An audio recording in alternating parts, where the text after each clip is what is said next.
ፏፏቴ ቲዩብ አክብሮታዊ ሰላምታችን ይድረሳችሁ ተከበራችሁ የቻናላችን ቤተሰቦች እና የዕለቱን ሰበር ዜናዎች ወደ እናንተ ማድረስ ጀምረናል። በቅድሚያም አበይት ነጥቦች።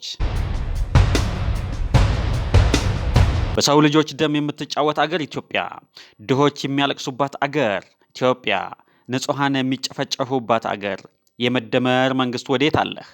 በዝርዝር እንመለስበታለን። የህወሓት ታጣቂዎች አመራሮች በዓለም አቀፍ ማህበረሰብ ሊጠየቁ ነው ተባለ። ፋኖ የወልቃይትን ህዝብ ደም እና ማንነት ለፖለቲካ ጥቅም አሳልፎ ሸጧል ተባለ።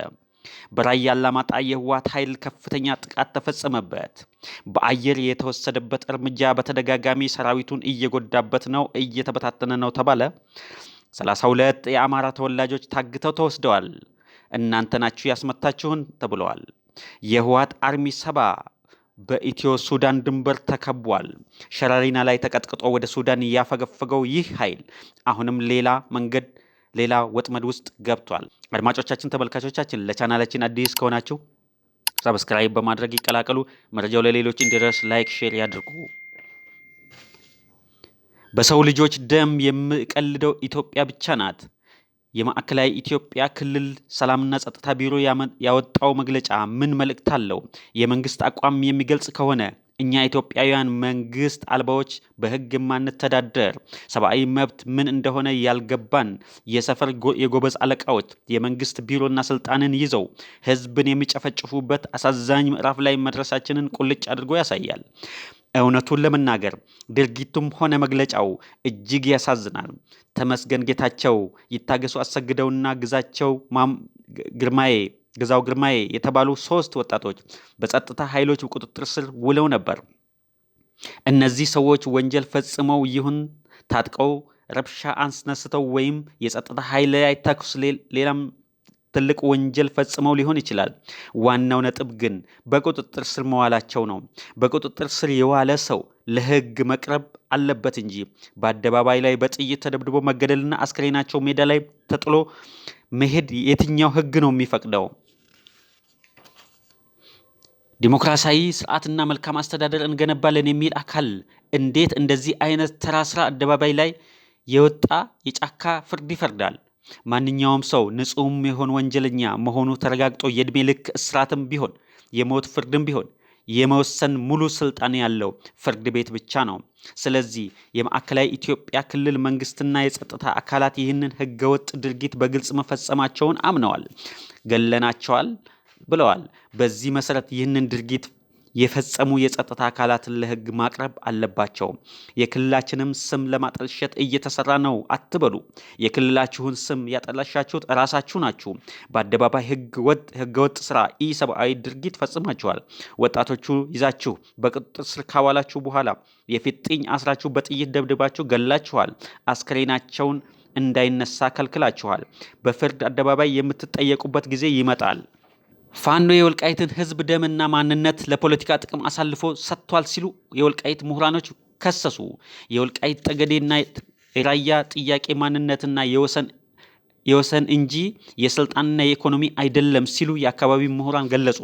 ማንነታቸውንና ታሪካችንን የቀማን የህወሓት ኃይል ሆኖ ሳለ ፋኖ ከህወሓት ጋር ጥምረት መፍጠሩ ትልቅ የህዝብ ክህደትን ሲሆን ወልቃይት በህጋዊ መንገድ ወደ ነባር ማንነቱ እንዲመለስ እየሰራን ካለው መንግስት ጋር መዋጋት የህዝብን ፍላጎት ከባድና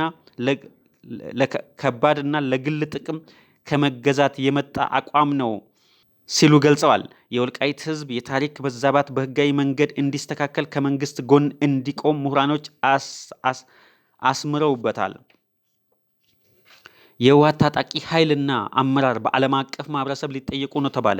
በሱዳን ኩምሩክ የህፃናት የሴቶችና የህክምና ባለሙያዎችን ጨምሮ የ25 ንጹሃን ዜጎችን የጅምላ መቃብር መገኘቱ ተረጋግጧል። አካባቢውን ተቆጣጥሮ ከነበረው የአልቡርሃን ጦር ጋር በጥምረት ተሰልፎ የነበረው የህወሓት ታጣቂ ኃይል በዚህ የዘር ማጥፋትና የጦር ወንጀል እርምጃ ላይ እጁ እንዳለበት አዲስ ማስረጃዎች እየወጡ ነው። ይህን አርመኒያዊ የጦር ወንጀልና ኢሰብአዊ ድርጊት አስመልክቶ የህወሓት አመራሮችና ታጣቂዎች በዓለም አቀፍ የፍትህ መድረኮችና በጦር ወንጀለኝነት በህግ ተጠያቂ የሚሆኑበት አዲስ ማዕቀፍ እየተዘጋጀ እንደሚገኝ ተሰምቷል። በራያ አላማጣ በህወሓት ታጣቂ ኃይል ላይ የአየር ኃይል እርምጃ ተወሰደበት። ይህን እርምጃ ተከትሎ ቡድኑ 32 የአማራ ተወላጆችን የአካባቢ ነዋሪዎችን አፍኖ መውሰዱ ተረጋግጧል። አሁን በደረሰን መረጃ አርሚ 26ን ጠቁማችሁ በድሮን አስመትታችሁናል በሚል አፍኖ ወስዷቸዋል። እነዚህን የታፈኑ የአማራ ብሔር ተወላጆችን ለማስለቀቅ ደግሞ በራያ ቀጠና ከፍተኛ የሆነ ውጊያ በፋኖና በአርሚ 24 መካከል ተቀስቅሷል። በዚህ ትንቅንቅ ሁለቱም ወገኖች ጉዳት እያስተናገዱ ቢሆንም ዛሬም ድረስ ውጊያው መቀጠሉ ተረጋግጧል። ይህ ሁኔታ የጽምዶ ጥምረትን አደጋ ላይ እንደሚጥለው ተገምቷል። አርሚ 70 በኢትዮ ሱዳን ድንበር ሙሉ በሙሉ በጦር ተከበበ። ኢትዮ ሱዳን ድንበር አካባቢዎች እየተካሄደው ባለው ወታደራዊ ግጭት ከሱዳን የመከላከያ ጦር ጄኔራል አልቡርሃን ኃይል ጋር ተሰልፈው ሲዋጉ የነበሩት የህወሓት አርሚ 70 እንዲሁም አርሚ 13 ታጣቂዎች ሙሉ በሙሉ በከባድ ወታደራዊ ከበባ ውስጥ መውደቃቸው ተገለጸ። በአካባቢው ያለውን የኃይል ሚዛን ሙሉ በሙሉ የሚቀይር ያልተጠበቀ ክስተት ተከስቷል የተባለለት በዚህ ውጊያ የሱዳን ፈጥኖ ድራሽ ኃይል RSF እና የሱዳን ህዝቦች ነጻነት ንቅናቄ SPLMN በጋራ በመሆን ያቀናጁት ወታደራዊ ጥምረት ከፍተኛ የኃይል ብልጫ በማሳየት ሰፊ መልሶ ማጥቃት አካሂደዋል። ይህ የጥምረት ኃይል በብሉ ናይል ግዛት ውስጥ የምትገኘውን ስትራቴጂካዊ የካይሳን ከተማን ጨምሮ በርካታ ቁልፍ ቦታዎችን በቁጥጥር ስር ማዋሉን ተከትሎ የጀነራል አልቡርሃን ጦር እና አብረዋቸው የተሰለፉት የህወሓት አርሚ 7 ታጣቂዎች በኩምሩክ ከተማ አካባቢ ከባድ ከበባ ውስጥ እንዲወድቁ አድርጓቸዋል። በዚህ አካባቢ ውስጥ በሜጀር ጀነራል ኢስማኤል አልታይብ የሚመራው የሱዳን ጦር 4ኛ ክፍለ ጦር 13ኛ ብርጌድ እና በርካታ የአርሚ 7 ተዋጊዎች አብረው መታሰራቸውና ከአካባቢው መውጣት እንዳልቻሉ መረጃዎች ያመለክታል። የአርሚ 7 ታጣቂዎች ከዚህ ቀደም በሸረሪና ግንባር በነበረው ውጊያ ዋና ካምፓቸውን፣ የጦር መሳሪያና የትጥቅ ማከማቻ ዲፖቸውን በማጣታቸው ከፍተኛ የምግብና የተኩስ አቅርቦት እጥረት ገጥሟቸው እንደነበረ ይታወሳል። ያንን ሽንፈት ለማካካስና በየአካባቢው የተበታተኑ ኃይሎቻቸውን በማሰባሰብ ወደ ሸረሪና ለማንቀሳቀስ በሚሞክሩበት ወቅት አሁን በኩምሩክ አዲስ የተከፈተባቸው ወታደራዊ ከበባ ውስጥ በመግባት አስቸጋሪ ሁኔታ ውስጥ ገብተዋል ተብለዋል። አድማጮቻችን፣ ተመልካቾቻችን ለቻናላችን አዲስ ከሆናችሁ ሰብስክራይብ በማድረግ ይቀላቀሉ። መረጃው ለሌሎች እንዲደርስ ላይክ፣ ሼር ያድርጉ። ሰናይ ጊዜ